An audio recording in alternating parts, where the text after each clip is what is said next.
Hello मेरे दोस्तों और भाइयों बहनों, कैसे हो आप सभी। उम्मीद है सब एकदम बढ़िया होंगे।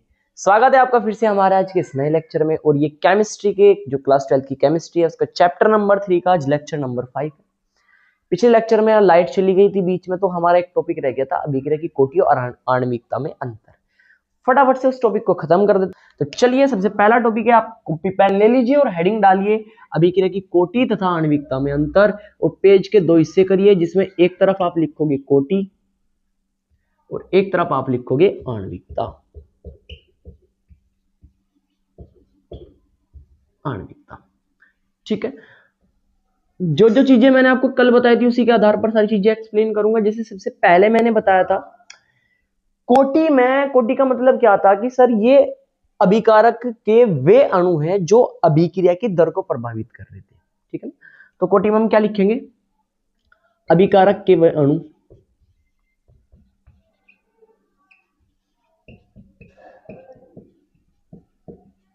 जो अभिक्रिया की दर को प्रभावित करते हैं, अभिक्रिया की दर को प्रभावित करते हैं।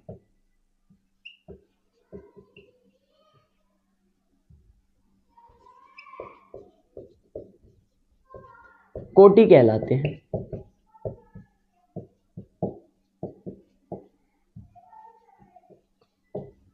ठीक है भाई साहब। दूसरे में हम क्या लिखेंगे? अभिकारक के कुल अणु, अभिकारक के कुल अणु आणविकता कहलाते हैं।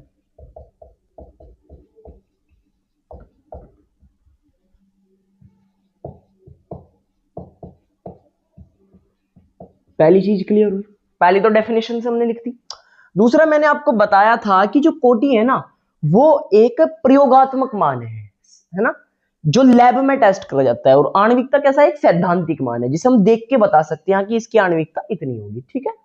तो दूसरा हम इसमें क्या लिखेंगे? वही, यह एक प्रयोगात्मक मान है, यह एक प्रयोगात्मक मान है।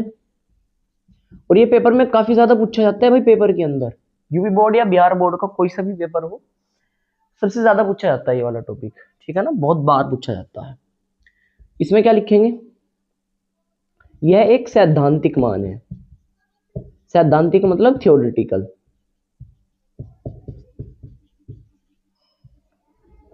सैद्धांतिक मान है। दूसरी बात क्लियर हो गई? बहुत बढ़िया सर। तीसरे टॉपिक की अगर हम बात करते हैं तो अभी जो अभिक्रिया की कोटि है वो शून्य हो सकती है ना, शून्य हो सकती है। हम आज पढ़ेंगे शून्य कोटि की अभिक्रिया। लेकिन आणविकता शून्य नहीं हो सकती। अभिक्रिया की कोटि शून्य हो सकती है।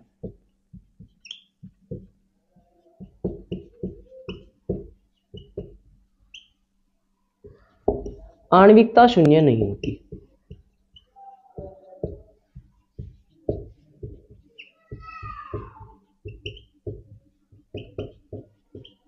हुई बात क्लियर? कल मैं जब आपको कोटि करवा रहा था, कोटि पे क्वेश्चन, तो मैंने आपको बताया था कि इसका मान भिन्नात्मक भी आ रहा था, यानी कि बटे में भी आ रहा था, पी बटे क्यू की फॉर्म में भी आ रहा था। जैसे 1/2 हो गया, 3/2 हो गया, ये सब, ठीक है। लेकिन आणविकता का मान भिन्नात्मक नहीं हो सकता। आणविकता का सिंपल हो गया, तो 1 होगा, 2 होगा, 3 होगा, ठीक है ना। भिन्नात्मक मान नहीं हो सकता है। इसी तरीके से तो हम चौथा लिख सकते हैं, कोटि का मान भिन्नात्मक होता है।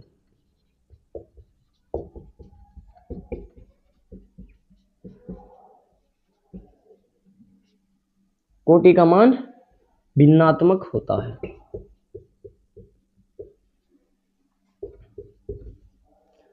आणविकता भिन्नात्मक नहीं होती।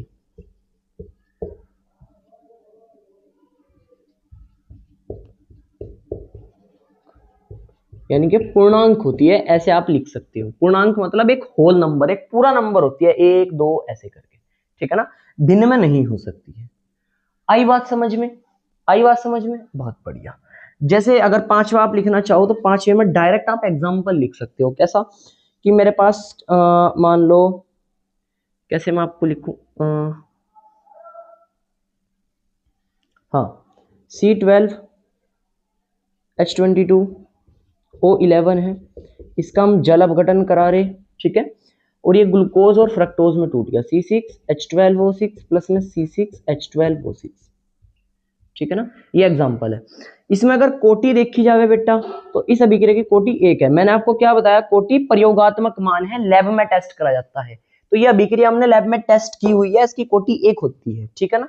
लेकिन इसी अभिक्रिया की जब मैं आणविकता लिखता हूं, 5वें में जब इसी अभिक्रिया की मैं आणविकता लिखता हूं, आणविकता, तो आणविकता कितनी हो जाएगी सर, इस अभिक्रिया में मेरे पास दो अभिकारक अणु भाग ले रहे, एक तो ये सुक्रोज का और यानी कि चीनी का, और एक ये पानी का। तो कितना अणु भाग ले रहे, दोनों भाग ले रहे, तो आणविकता कितनी हो जाएगी, 2 हो जाएगी। आई बात समझ में, ठीक है। अगर आणविकता 2 हो गई है तो क्या ये अभिक्रिया द्विअणुक अभिक्रिया हो जाएगी, बिल्कुल सर। क्यों, क्योंकि वे अभिक्रियाएं जिनकी आणविकता 2 होती है उन्हें हम द्विअणुक अभिक्रिया कहते हैं, जिनकी आणविकता 1 होती है एकाणुक अभिक्रिया कहते हैं, जिनकी आणविकता 3 होती है त्रिअणुक अभिक्रिया कहते हैं, ठीक है। फटाफट से ये सारे टॉपिक उतार लीजिए, सब हम कल डिस्कस कर चुके थे, आज अंतर मैंने आपको लिखवा दिया है। अब हम शून्य कोटि का अभिक्रिया पढ़ लेते हैं, फटाफट से उतारिए।